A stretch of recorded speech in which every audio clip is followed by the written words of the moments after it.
Hello, future luthiers. Today we're going to install a few frets in our Canjo and our nut. So we're going to start with the nut. So the nut, in this case, it's going to be a single brass screw. And so if that confuses you, that's just in stringed instrument nomenclature, the end of the string by the tuning machine or the headstock, that is referred to as the nut. And usually if you've got a multi-stringed instrument, it's going to be a hard piece of material like bone or synthetic bone, sometimes brass. In this case, it's a piece of corian, and you just cut slots in it for the strings. But since our Canjo that we're making is just a single string, then a brass screw works really, really well. So I know it's a screw, but in this case, it's also a nut. And the other nice thing about this little brass screw here is that it's super easy to adjust the string height or the action off the frets. So that's a bonus feature of using a brass screw. So the first tool we're going to need is a awl, an AWL awl, sometimes called a scratch awl. And for this, you just eyeball the center. You can measure if you like, but I've learned to just trust my eye, and it's good enough. And you just push and twist. And then we'll need to drill a pilot hole for that screw. So you'll need your drill with your 1/16 inch drill bit, and just try to go straight down. And try not to drill through your stick into the table, because you'll have a hole in the back and we'll have a hole in our table. So just eyeball. I'd say if you just do half of the distance of the drill bit, you're good. And then every time you put a screw into hardwood, it must be waxed. So you just dip the screw into the wax here. It doesn't have to be caked on. You just need a bit of wax, and then we'll need our slotted screwdriver. And we'll just drive that in.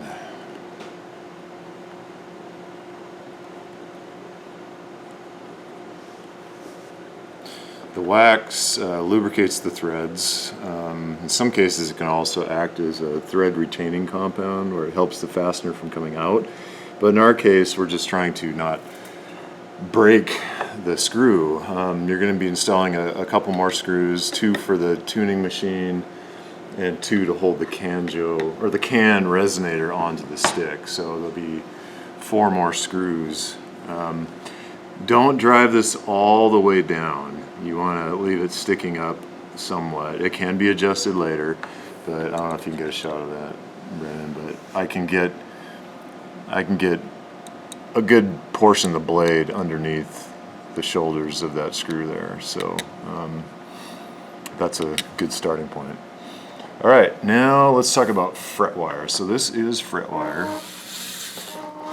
And this stuff is, it's called nickel silver.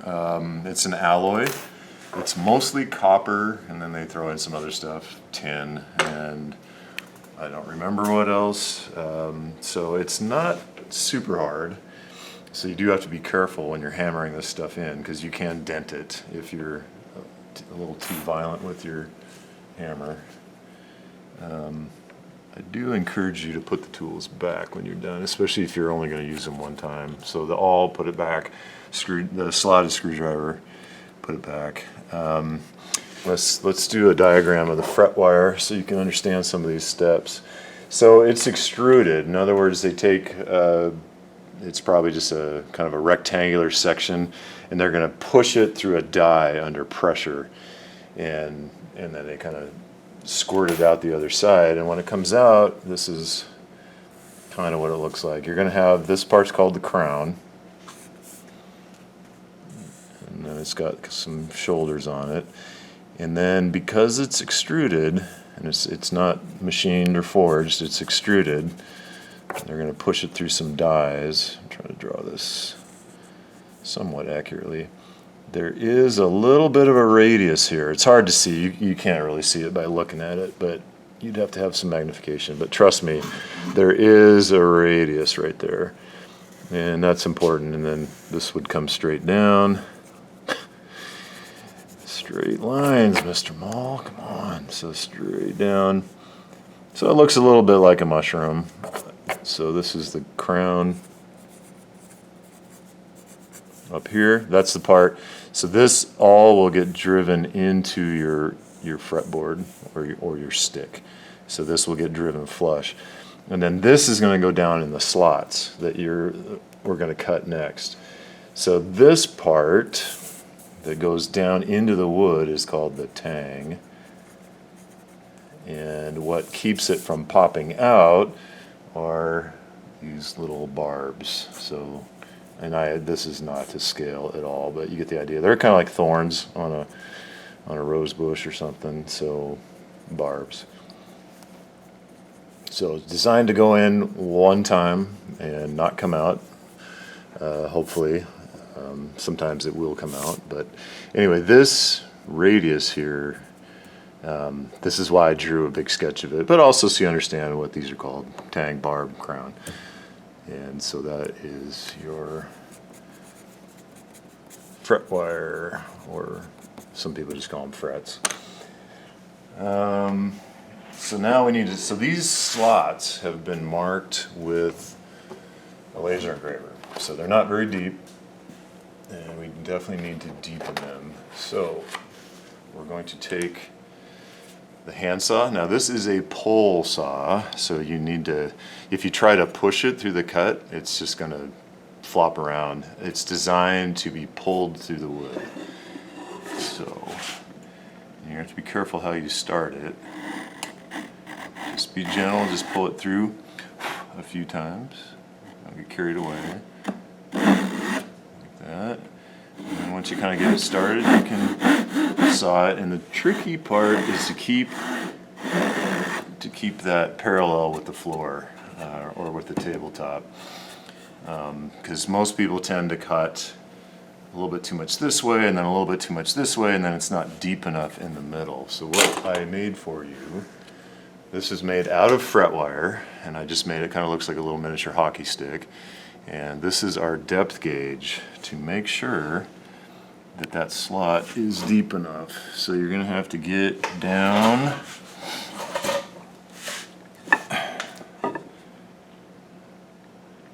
and make sure that's, so this side is deep enough. So you need to check at both sides. That's got to be deep enough. I can see it.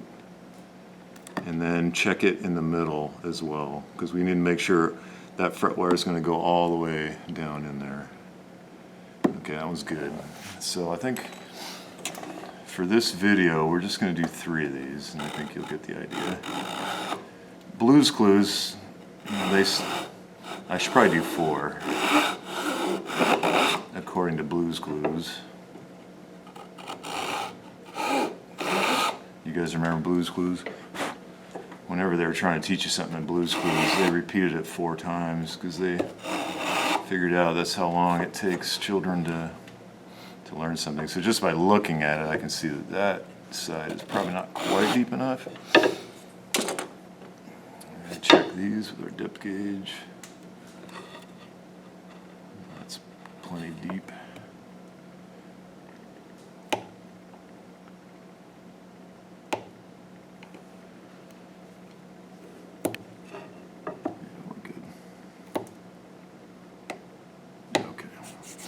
So we'll just do 3, because you guys are smarter than little children, right? So now we need our triangular file or our 3-corner file, because we've got this radius to account for. So we really want to make sure that that fret goes all the way. You want to make sure the tang goes all the way into that slot. So now this is a pull tool, this is a push tool. So we want to push the file through, and we don't have to get carried away with this. I'd say 2 or 3 strokes. You don't want to go too deep with this. We're just kind of giving a place for that radius bit of the fret wire to go into. So feeling like 3, and I'm not pushing down crazy hard.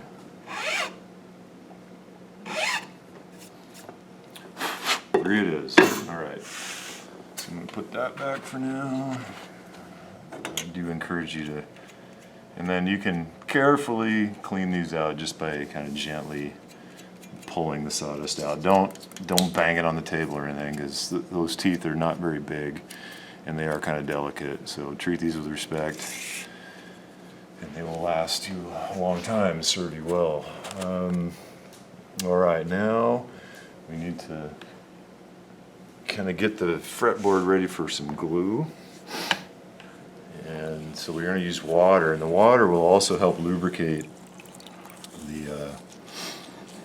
the slots. So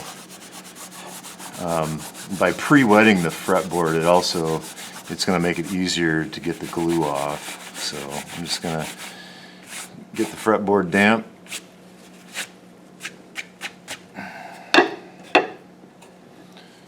And we're going to get our glue bottle.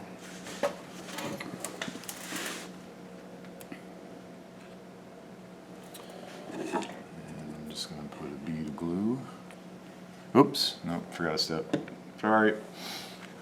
Palette knife. So this is something that maybe you've used in an art class. Maybe it's usually a tool of painters and sculptors. It's called a palette knife. And we just want to make sure we get the water down in there. Again, because we're trying to lubricate those slots. Now the glue.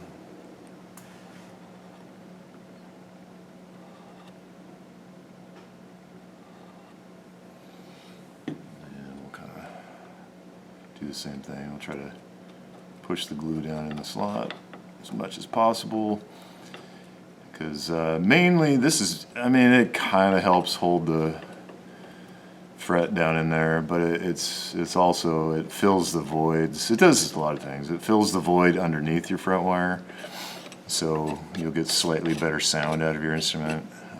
That's probably the main purpose, but also it really does help lubricate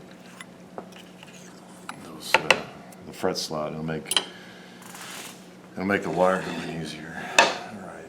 So now we need a hammer.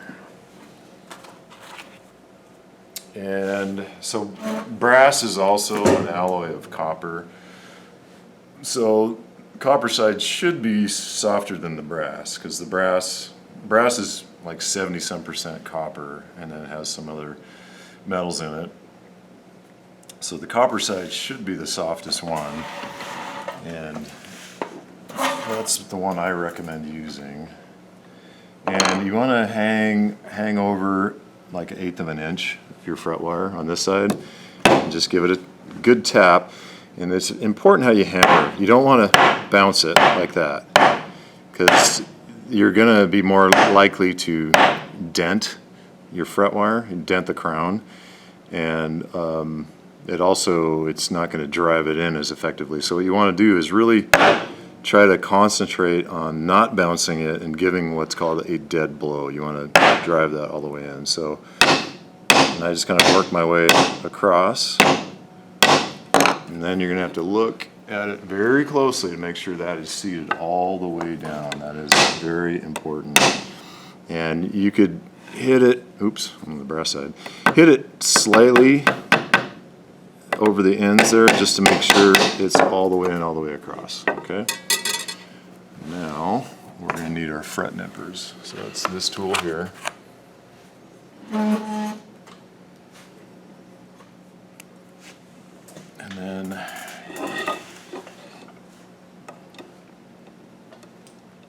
this one you can actually cut.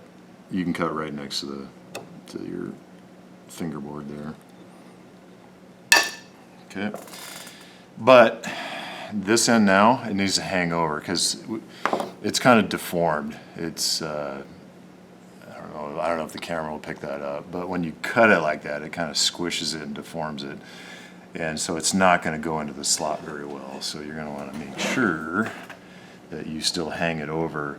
So this side's going to be pretty much flush. This side, all of your little pieces of fret wire are going to be hanging over just 1/8 of an inch. So we're going to make sure it's going in straight. Dead blow. Check it really carefully, make sure you got that. And then I'm going to give it a little bit of a whack on the end, just to make sure it's seated on the ends. Check it again, that looks good to me. And we'll cut that. Nice. One more. Hang that over. An eighth of an inch at the most. You can probably go a little less than an eighth, really.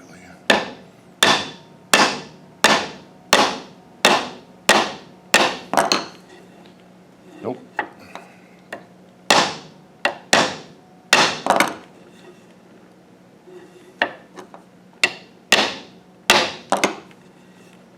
Looks good. And we'll cut that flush. Very nice. Now, before we get too far along, I'm going to get rid of all that glue that is sitting on our fretboard now. So make sure you wipe all that up.